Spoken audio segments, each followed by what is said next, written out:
Vous avez passé un bon moment de louange? Vous êtes dans la joie? Eh bien, ça va changer. Sujet très sérieux cet après-midi. Mais pour commencer, j'aimerais qu'on passe un petit clip pour nous mettre dans l'ambiance du sujet très sérieux que nous allons aborder. Papa, c'est quoi cette bouteille de lait? Papa, c'est quoi cette bouteille de lait? Papa, comment on fait les bébés? Eh bien, c'est tout nouveau. C'est une bouteille de lait longue conservation, UHT. Elle conserve au lait tout son bon goût. Et en plus, elle se revisse. L'essentiel est dans Lactel.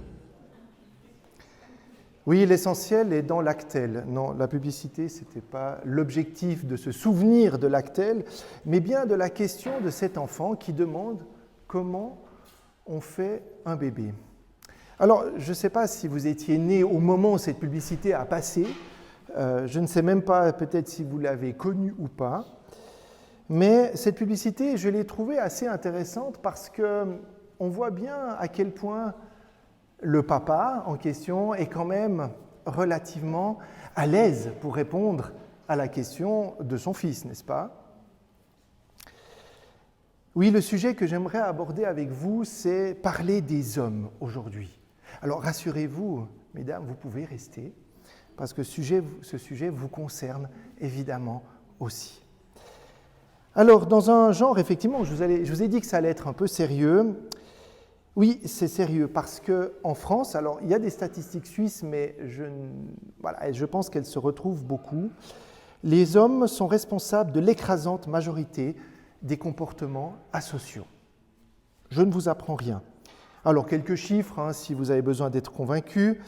Les hommes commettent 86% des meurtres, la quasi-totalité des viols, 99%, presque tous les incendies criminels, 99%, des vols avec armes, 95%, une grande part des accidents mortels sur la route, 85%. En prison, 96,3% de la population carcérale est masculine, et nous pouvons ajouter à ces chiffres éloquents que 69% des morts sur la route, 80% des morts par overdose, 83% des auteurs de crimes conjugaux sont des hommes. N'en jetez plus. Je crois que vous avez compris. Effectivement, on pourrait encore ajouter que les hommes sont 3 fois plus exposés au burn-out, aux conduites à risque et aux addictions. Voilà, je crois qu'on pourrait s'arrêter là, méditer sur ces chiffres qui, ma foi, sont bien durs et bien tristes. Et les chiffres pour la Suisse sont probablement les mêmes. Il n'y a que voir, effectivement, les problèmes de couple et de violence dans le couple. Mais ma question, est-ce que ces chiffres révèlent véritablement qui sont les hommes? Ou est-ce que ces chiffres-là reflètent qui est l'homme masculin? Alors évidemment, derrière ces chiffres se cache quoi? Se cache une réalité, l'éducation, qui est, comme on l'a beaucoup vécu certainement, peut-être dans les anciennes générations, qui est centrée sur l'agressivité, qui est centrée sur la compétition. Et puis effectivement, c'est les coups qu'engendre la masculinité, la virilité, les archétypes de cette virilité. Ce modèle unique de surhomme qui aboutit à une décompensation. Mais voilà, est-ce que ces chiffres parlent de tout? Est-ce qu'ils sont véritablement représentatifs? Alors j'ai essayé de me poser la question, et c'est un peu ce qu'on va tenter de regarder ensemble aujourd'hui. Comment est-ce qu'on peut réaffirmer la masculinité? Alors vous allez me dire que peut-être c'est peut-être pas une question, peut-être que dans le fond je pose une mauvaise question. Peut-être que les hommes se disent, mais dans le fond, nous on n'a pas besoin qu'on réaffirme quelque chose chez nous. Mais je ne suis pas sûr. Je ne suis pas sûr, vous avez eu un cycle de conférences sur les femmes, et je pense que tout comme aujourd'hui on veut s'intéresser à cet effet du partenariat entre l'homme et la femme, c'est intéressant qu'on s'intéresse aussi et qu'on se pose la question du rôle des hommes. Alors, ce n'est pas facile d'être un homme aujourd'hui. La redéfinition du mariage, le partage des tâches, l'éducation des enfants. En plus de ça, les parents d'aujourd'hui doivent intégrer un langage inclusif. Petite parenthèse, vous savez que les pasteurs de l'Église réformée de Genève sont en train de réfléchir comment est-ce qu'on peut changer le Notre Père. C'est tout récent comme information, parce que peut-être Notre Père, ça fait trop masculin. Et donc, dans cette question des genres, la question se pose aujourd'hui, est-ce qu'on ne devrait pas dire Notre Mère, par exemple? C'est aussi le temps du mouvement MeToo, ou bien Balance ton mec, vous mettez balance avec ce que vous voulez. Par exemple, mais je n'ai pas osé le dire, de l'égalité, du consentement dans le couple. Vous savez que c'est une question aujourd'hui qui est très, très importante. Moi, j'ai envie de dire, alors je ne sais pas vous, les hommes qui sont présents ici, et peut-être vous, chères sœurs, est-ce que vous pensez que c'est facile d'être un homme aujourd'hui? Et c'est à ces questions, et encore récemment, je parlais avec un jeune qui me disait, oui, je suis qui en tant qu'homme?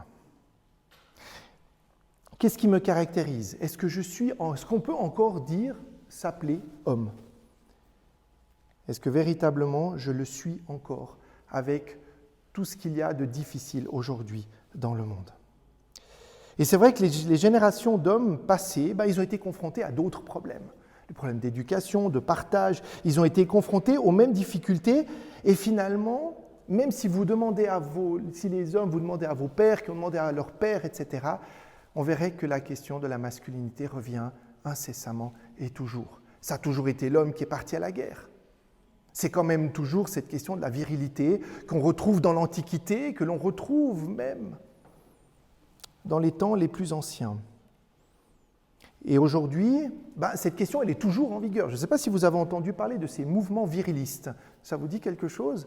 C'est ces mouvements, alors il y en a aux États-Unis, mais je vous rassure, il n'y en a pas loin de chez nous non plus, qui tentent de permettre à l'homme de se réapproprier sa place. Alors on va le faire porter des gros pneus de camion, par exemple, on va lui apprendre à percer, on va lui apprendre à courir, à suer, on va lui apprendre à faire des trucs qui ne me parlent pas beaucoup, mais enfin voilà, peut-être que vous, ça vous parle. Voilà, mais c'est ressortir la force virile qui est en lui. Voilà, il faut être un homme, il faut savoir suer, baver, il faut savoir transporter une roue de camion, autre comme ça. Je ne vois pas très bien l'utilité, mais enfin peut-être que c'est une manière de montrer la force physique, le courage, la vigueur, l'endurance, le dépassement. Et ces camps, et si vous regardez, il y en a beaucoup. Et finalement, on peut se poser la question, pourquoi ces camps existent? Parce que dans le fond, si l'homme savait vraiment qui il est, il n'y aurait pas besoin de faire ces camps. Si finalement la femme arrivait à avoir le regard de l'homme et l'homme à avoir le regard sur lui-même en tant qu'homme, et attention, je ne mets pas la responsabilité sur la femme, pas du tout. Si l'homme arrivait à se voir tel qu'il est, ou tel qu'il devrait être, peut-être qu'il ne se poserait pas toutes ces questions et il n'irait pas se confronter à d'autres hommes qui, eux, cherchent la même chose. Alors, ma question, c'est est-ce que forcément, par ces moyens, en mettant en avant la force physique, le courage, le dépassement, ça c'est bien, c'est très viril. Mais est-ce que c'est bien ainsi que les hommes vont être rassurés? Est-ce que moi, en tant qu'homme, je vais être rassuré d'avoir transporté ou réussi à soulever une roue de camion qui fait 2,2 mètres 20 et puis d'avoir réussi à montrer aux autres que j'étais capable de la déplacer? Je ne sais pas. Je ne sais pas. Mais peut-être qu'il faudrait regarder autrement les choses. Alors, une chose, c'est aussi, si on essaye de voir les choses autrement, c'est d'aller se tourner sur les réseaux sociaux. Parce que là, je me dis, ça c'est génial, je vais trouver la solution. Alors, je ne sais pas si j'ai fait ce petit exercice en préparant ce temps de méditation pour aujourd'hui. J'ai été taper « homme viril » sur Google. Allez-y les hommes, vraiment. Les femmes, pas trop. Parce que vous allez découvrir quoi ? Alors, des modèles de masculinité. Mais enfin, je ne me suis pas retrouvé beaucoup dans ces modèles-là. Et puis, alors, d'autant plus que ça tourne vite au ridicule, à l'obscène. Et puis, très souvent, ça ne correspond pas du tout à l'image. Et en tout cas, en regardant ça, moi, je ne me suis pas trouvé rassuré. Parce que soit c'était des mecs qui étaient 10 fois plus beaux que moi, donc je me suis dit, j'ai pas de chance. Soit, alors, ils étaient tellement vulgaires et obscènes, je me dis, moi, je ne me retrouve pas non plus là-dedans. Et voilà, donc les réseaux sociaux, Internet, ça ne va pas aider. Parce que la problématique, c'est qu'au moment où on commence à entrer sur les réseaux sociaux, qu'est-ce qui va se passer?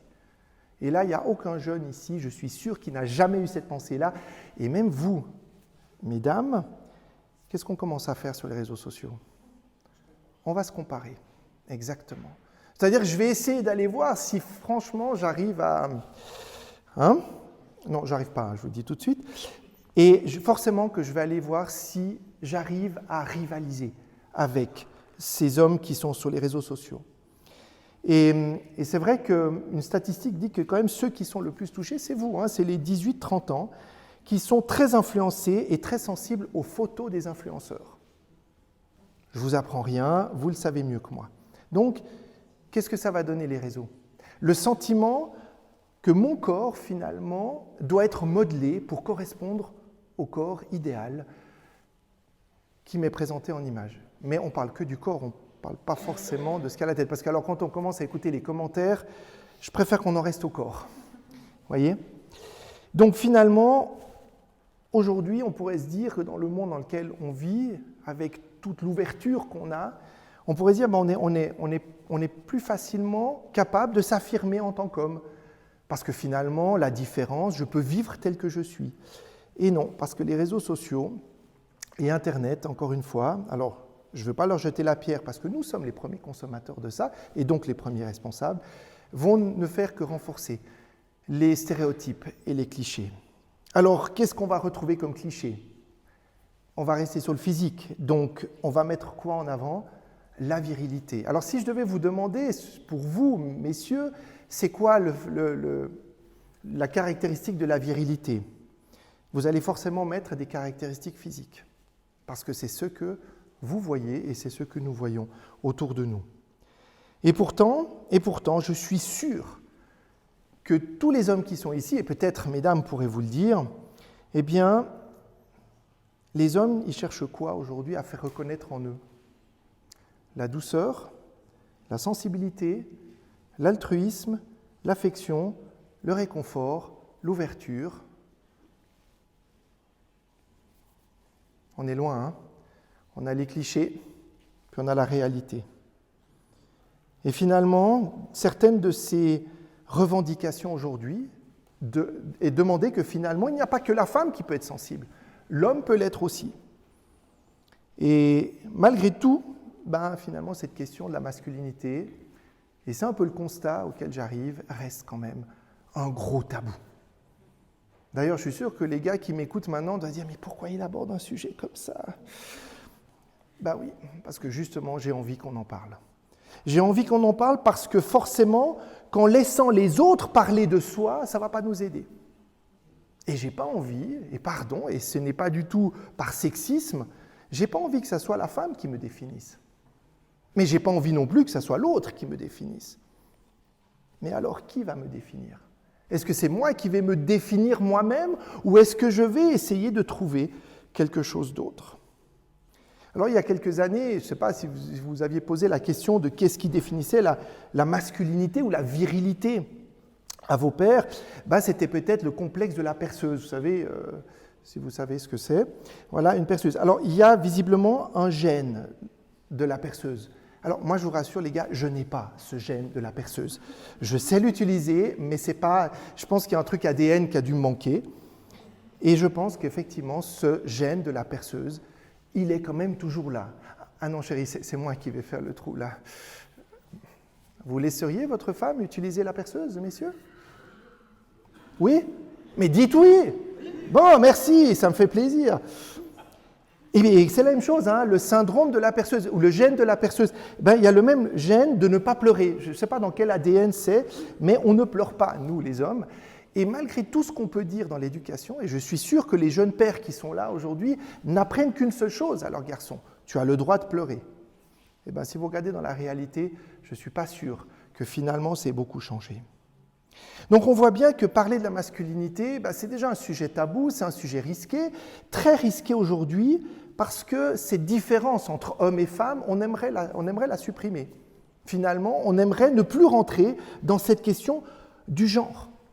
Il n'y a plus, finalement, de genre. Puisque homme, femme, on peut imaginer qu'il peut y avoir des entre-deux. Moi, je suis encore de cette vieille génération qui croit qu'il y a encore des hommes et des femmes. Moi, je pense qu'au-delà du risque que l'on prend de parler des hommes, c'est-à-dire de parler de nous, Et vous, mesdames, de parler de nous, hein, pour une fois que les hommes parlent entre eux, laissez-les un peu, hein, parce que souvent c'est les femmes qui en parlent, hein, le mieux, non? C'est pas ça? Eh bien moi je pense que c'est non seulement une possibilité aujourd'hui, même si c'est un risque, c'est une réelle opportunité. Une réelle opportunité de nous interroger en tant qu'hommes et femmes, et oui, parce que, encore une fois, vous êtes totalement prises aussi dans cette question-là, sur le rapport que nous entretenons sur cette question de la masculinité, de nos attitudes et de nos comportements envers nous-mêmes et envers les autres. Alors ce que je vais faire aujourd'hui, après cette longue introduction, parce que je pense que le cadre était important à fixer, c'est d'ouvrir quelques portes. Alors vous n'allez pas sortir de là en disant, voilà, si, j'espère justement que vous sortirez de là en espérant que vous êtes des hommes et que, mesdames, vous êtes des femmes, mais simplement en se disant que les quelques pistes, c'est plutôt des pistes de réflexion, un chemin personnel. Peut-être quelques éléments qui permettent de comprendre et d'oser se poser la question. Et peut-être ça peut être sujet de discussion dans un couple ou entre amis, de parler de ça. D'ailleurs, ouvrir un groupe de parole hommes, si jamais, c'est toujours une belle opportunité aussi. Je ferme la parenthèse. Sortir de ces schémas, sortir de ces attitudes sociales qui malheureusement nous collent à la peau, nous les hommes, et montrer peut-être une autre face. Peut-être oser montrer qui nous sommes réellement, pas vis-à-vis de nous-mêmes, ni de ce que les autres pensent, mais peut-être, il y a une troisième piste. Et on va la découvrir. Alors, pour ça, j'aimerais vous parler de Mars et Vénus. Non, très mauvaise idée. Qui a lu le livre Mars et Vénus? Super. Moi, j'ai commencé, je n'ai pas réussi à lire. Bon, je ne sais pas, peut-être que c'est un livre génial. Pardon? Ouais, j'ai pas été convaincu non plus, la pièce de théâtre non plus. Alors, j'ai tous les respects pour l'auteur, mais encore une fois, je trouvais super cliché. Super cliché parce que finalement, j'avais l'impression qu'il y a des moments, je me retrouvais quand même un tout petit peu, et pas totalement. Mais lever un coin du voile sur un sujet comme celui-ci, c'est évidemment chercher cette troisième voie. Et cette troisième voie, je me suis dit, si on essayait de la trouver là-dedans. Alors ça aussi, c'est risqué. Parce que vous allez me dire, mais la Bible, c'est une histoire d'hommes. Oui, c'est une histoire d'hommes. C'est des hommes qui ont écrit. Ah oui, il y a quelques femmes. Mais enfin, elles sont plus rares. Non moins importantes. Oui, parce que la Bible, elle a d'abord été écrite par des hommes pour des hommes.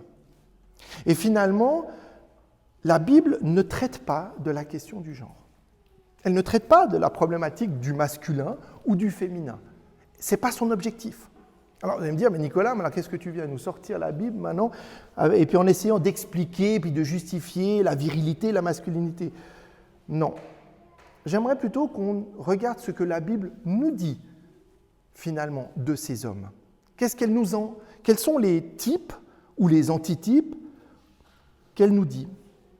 Et peut-être à travers ces itinéraires de personnes, se poser la question, à travers quel personnage? Évidemment, très cliché, je peux me retrouver.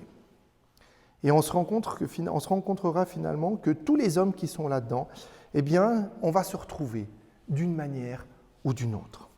Alors j'aimerais vous raconter 3 histoires. Alors, vous allez vite retrouver les personnages. Le but, ce n'est pas de faire un super quiz, mais d'essayer de vous raconter 3 personnages. Même si vous reconnaissez le nom, essayez d'imaginer l'histoire qui est derrière. Alors le premier de ces personnages, alors lui, il est bien. Alors lui, c'est le gars super. Il est très respectueux. Il a été d'accord de marier une femme qui était déjà enceinte. Vous avez tous deviné de qui je parle, ou presque. Il est resté super obéissant. Lui, il a toujours dit, finalement, je vais pas rejeter cette femme, ou alors je le fais, mais avec beaucoup de pudeur et beaucoup de respect. C'est le gars qui est resté vraiment obéissant, il est resté branché avec le Seigneur. Il a accepté une forme d'abandon, de maîtrise des événements, parce que finalement, une femme enceinte, mais le bébé n'est pas de lui, il faut quand même faire preuve d'une certaine humilité et d'une certaine modestie. Et puis, après, la Bible nous parle d'un homme, donc de celui-ci, il n'a jamais été dominant. Il est même présenté d'ailleurs comme un des modèles du masculin. D'ailleurs, quand les auteurs essayent de parler du masculin, on prend souvent ce personnage-là. Parce qu'il a accepté de jouer un rôle sans être véritablement acteur. Par contre, il a joué un rôle de protection. Il a eu ce qu'on appelle une forme de virilité domestiquée, c'est-à-dire, finalement, il a réussi à se maîtriser. Et puis, il a aimé cet enfant qui n'était pas le sien, et il va tout lui donner. Ça, c'est le premier type. Le deuxième, alors là, on change de registre. Alors lui, c'est l'homme extrême viril. Alors lui, il est beau, certainement, très beau même, il est guerrier, on dit qu'il a beaucoup de cheveux, voilà.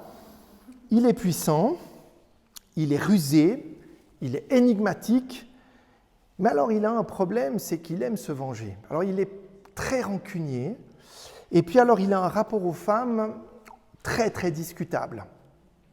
Hein? Cet homme-là, lui, il a été d'une conquête à une autre.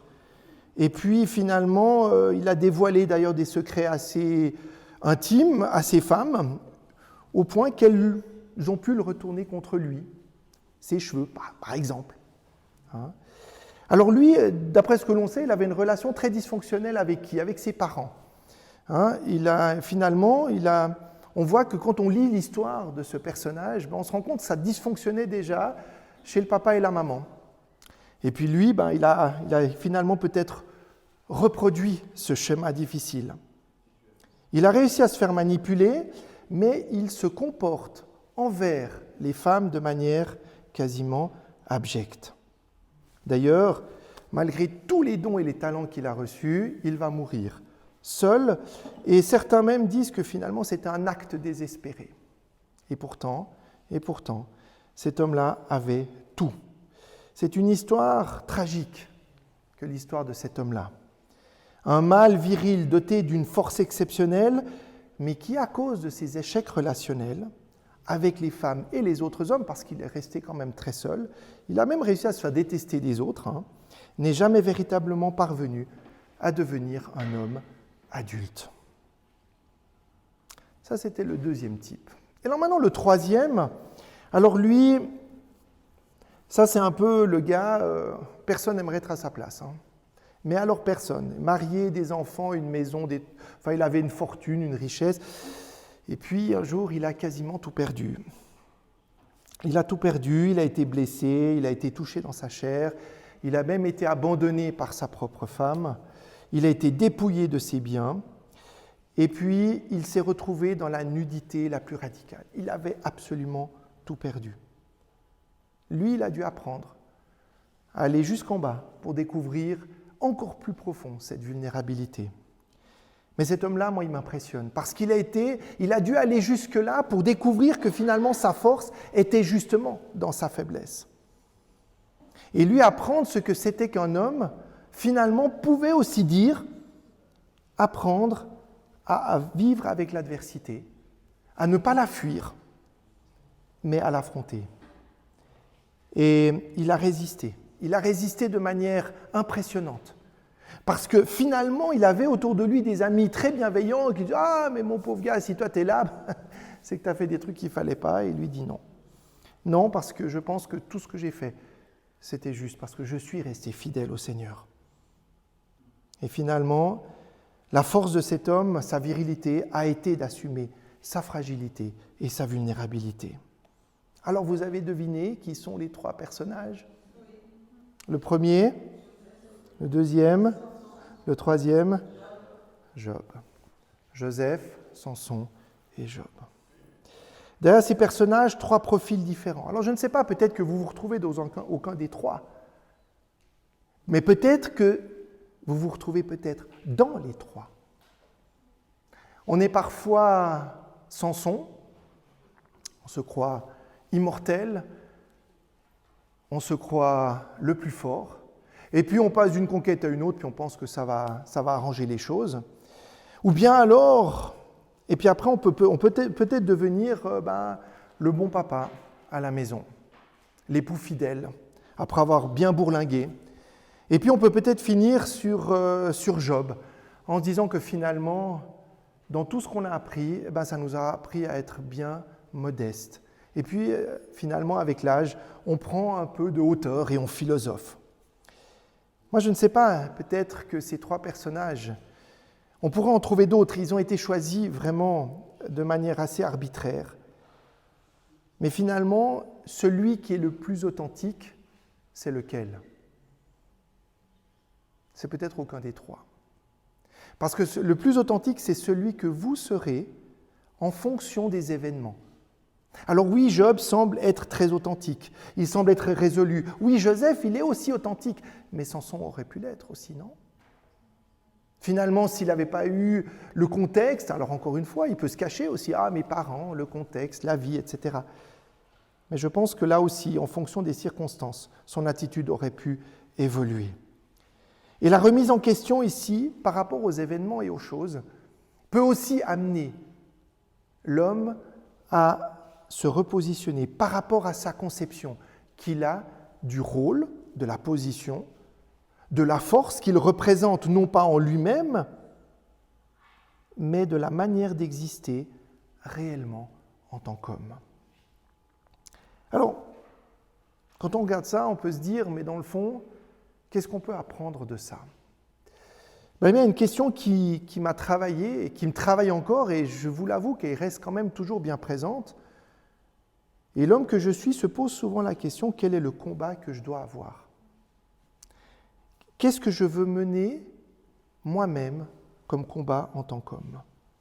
Est-ce que je vais aller chercher la masculinité, cette virilité, celle que le monde me présente, celle qui me dit ce qu'est être un vrai homme ?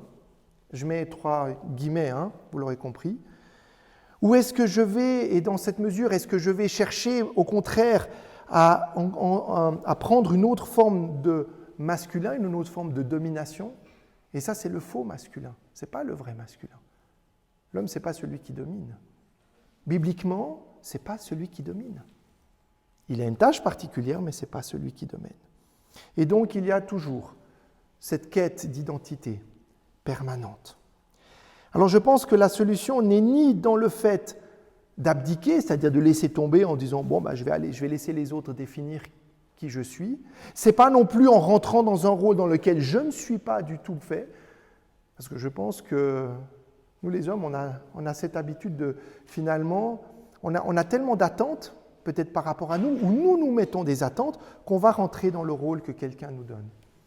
Et on va vite se rendre compte que ce rôle ne nous correspond pas.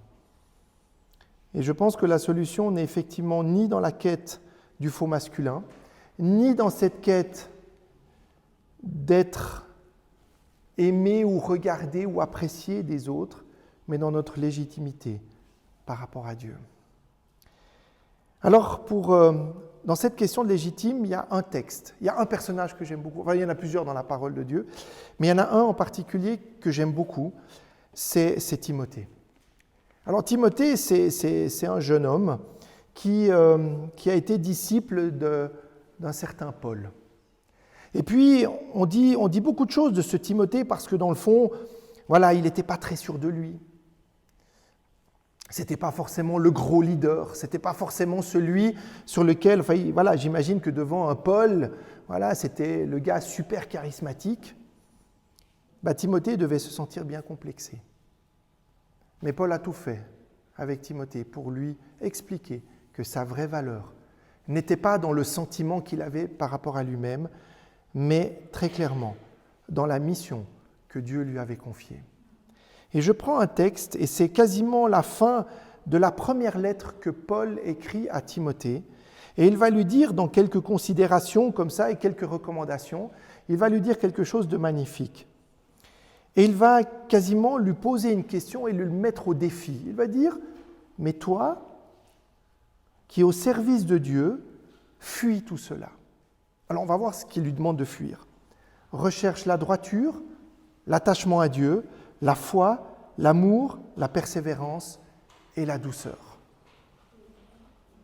Et il va dire une chose que l'on cite souvent, mais qui, à mon avis, représente quelque chose de magnifique. Il va dire « combat le bon combat de la foi et saisis la vie éternelle à laquelle tu as été appelé. » Vous avez vu que Paul ici dit à ce jeune homme, il lui dit « combat ».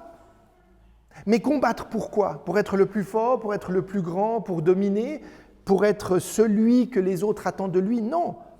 Recherche la droiture, l'attachement à Dieu, la foi, l'amour, la persévérance et la douceur. Il n'y a rien de très viril là-dedans. Il n'y a vraiment pas grand-chose de viril. Par contre, il faut la combattre. Ce que Paul dit à Timothée, c'est un combat. Ça ne va pas se gagner comme ça. Ce n'est même pas les autres qui vont le donner. C'est Dieu qui va le lui donner. Alors oui, Timothée était un leader spirituel. Il va le devenir en tout cas. Il avait la responsabilité d'une communauté, d'un groupe de maisons, dans une certaine ville. Et donc ça veut dire que Paul va véritablement vouloir équiper cet homme-là pour lui dire « mais prends ta responsabilité ». Et qu'est-ce qu'il lui dit avant ? Qu'est-ce qu'il doit fuir ? Bien, le texte nous dit qu'il doit fuir tous les faux docteurs. Alors le texte nous parle de la richesse, du gain. Il nous parle de toutes ces choses qui sont futiles déjà à l'époque. Des choses que je pense pouvoir acheter, mais que finalement je ne vais jamais posséder. Il lui dit de fuir la richesse du monde. Mais derrière cette richesse du monde, je pourrais mettre quoi ? La confiance en soi, le besoin du regard des autres, ce que je vais aller chercher sur Internet pour essayer de me réconforter en tant qu'homme, pour me dire que dans le fond, je ne suis pas si mal que ça. Attendre que les autres vont liker les choses que je vais mettre sur les réseaux sociaux et qui vont me donner de l'importance. Parce que peut-être à l'époque, il n'y avait pas les likes, mais il y avait certainement d'autres moyens aussi. Et je pense que Timothée était confronté à la même difficulté que les hommes d'aujourd'hui. Donc 6 mots. Droiture, être droit dans la vie, être attaché à Dieu, garder cette foi et cette relation avec Dieu, garder cet amour en soi, avoir de la persévérance et de la douceur. Et ça, encore une fois, mes amis, c'est un combat. C'est le combat de celui qui ne va pas chercher à être le meilleur pour lui, mais qui va chercher à être le meilleur pour Dieu. Et en étant le meilleur pour Dieu, il va être le meilleur pour qui ? Pour celle qui est à côté de lui, pour ceux qui l'entourent, et finalement pour lui-même. Donc le combat est un combat intérieur, ce n'est pas un combat extérieur. Et ce combat, finalement, ne se voit chez personne. Vous ne pouvez pas l'expliquer. Comment vous allez expliquer sur Instagram le combat intérieur que vous avez ? Oui, vous pouvez témoigner. Ça, c'est le résultat de votre combat. Mais la vérité de ce combat, c'est dans le cœur qu'elle se passe. Et si on met ce combat, je pense qu'autant Joseph que Job, les deux ont dû combattre des choses. Et je pense que Samson aussi. Mais il n'était pas assez fort, je pense, intérieurement. Ça, c'est ce que je pense. Et finalement, ces caractéristiques, je reprends la droiture, l'attachement à Dieu, la foi, l'amour, la persévérance et la douceur. Quel est le personnage que nous célébrons aujourd'hui et qui a toutes ces caractéristiques ? Jésus. Oui, Jésus, lui, il avait véritablement toutes ses forces. Qu'est-ce qui a fait la force masculine et la virilité de Jésus ? Parce que je prétends qu'il était très masculin et très viril. Mais en quoi ? Il a accepté de descendre de là-haut, si vous me passez l'expression, pour venir ici, pour porter quelque chose qu'il n'avait pas fait, pour monter sur une croix, pour souffrir, pour nous apprendre quelque chose, et ensuite pour nous dire qu'il sera tous les jours avec nous, jusqu'à la fin du monde. Oui, je pense que Jésus incarne. Ce que Paul dit à Timothée, c'est exactement les mots que Paul a entendus de la part de Jésus pour lui, et qu'il transmet à Timothée. Et qu'aujourd'hui, humblement, je partage avec vous, pour que nous, les hommes, nous ne soyons plus finalement en train de nous cacher. 1, d'avoir honte de qui nous sommes. 2, d'essayer de trouver dans la valorisation de l'autre qu'il nous dise que je suis un homme ou pas. Et arrêtons de laisser aux autres le choix de nous dire si nous sommes des hommes ou pas. Le bon combat, c'est le combat de la foi. C'est le combat de savoir que finalement, à l'intérieur de moi, il y a quelqu'un d'autre que moi qui agit. Et celui qui agit en moi est bien plus grand que moi. Et c'est lui qui va me dire. Et finalement, ça va m'aider à me réconforter dans mes forces. Il va venir toucher à des choses qui font mal. Parce que devenir un homme selon ce qu'on a pu voir aujourd'hui, c'est laisser Dieu travailler en moi. Et ça, c'est un combat. Et lorsque Paul parle à Timothée, il lui dit c'est un combat, ça ne va pas être facile, encore une fois. Tu vas devoir faire des obstacles, tu vas peut-être devoir régler le problème avec ton père, tu vas peut-être devoir régler le problème avec tes frères, tu vas peut-être devoir régler le problème du regard des autres sur toi, tu vas peut-être arrêter d'attendre que les autres valident ce que tu es et qui tu es. Timothée, encore une fois, il était plutôt fragile. Ce n'était pas forcément le gars super dominant. Et Paul lui dit, ton combat, c'est de trouver cette place. Mais cette place, encore une fois, viendra de celui qui est le maître de ta vie. C'est Jésus-Christ. Donc pour moi, mes amis, l'enjeu de la virilité, et là je m'adresse à vous, mes frères, mais aussi à vous, mes sœurs. L'enjeu de la virilité n'est pas de devenir dur finalement, de devenir un gros dur, quoi. Mais comme nous invite le Christ, c'est d'échanger notre cœur de pierre en un cœur de chair. C'est d'accepter que ce que j'ai peut-être mis au fond de moi en tant qu'homme pour me donner le sentiment d'exister dans ma virilité, eh bien finalement, c'est Jésus qui vient. Il vient casser ça. Et je pense que si vous réfléchissez bien à cette notion de virilité, la virilité c'est quoi? Elle se définit par le combat. Alors j'ai envie de vous dire, mesdames, est-ce que vous n'avez pas à combattre aussi? Mais bien sûr. Donc la virilité ne se définit plus en tant que masculin ou de féminin. Par contre, les combats ne sont pas les mêmes. Parce que le combat de l'homme n'est pas celui de la femme. Parce que nous n'avons pas forcément les mêmes mécanismes de fonctionnement. Ils sont ni mieux ni moins bien. C'est d'autres défis. Mais reconnaissons-le, ces défis. Et donc j'ai envie de sortir de la question de la virilité. J'ai plutôt envie, finalement, d'entrer dans une démarche de masculinité, c'est-à-dire une saine masculinité, c'est-à-dire de reconnaître que je suis un homme, mais un homme qui est connecté à Dieu, qui puise sa force en Dieu, et que cette force m'anime, me dit finalement qui je suis. La force, la vertu, le courage du cœur, c'est un cœur aimant qui est connecté à Dieu, qui se laisse transformer. Et regardez la bénédiction du Père. La bénédiction du Père, c'est ce qui va me donner mon identité. C'est Jésus qui va donner un nom à Simon. Et il va l'appeler comment? Pierre. C'est ce nouveau nom que Jésus nous donne et qui fait de moi un homme. Ce n'est pas, encore une fois, le regard de n'importe qui. Et si je suis conduit par le Saint-Esprit, je peux alors à ce moment-là réaliser que ma mission n'est pas d'aller courir derrière une fausse virilité, mais d'entrer dans le projet que Jésus a pour ma vie. Et c'est à mon avis ainsi seulement que nous pourrons être des hommes et des vrais. Amen.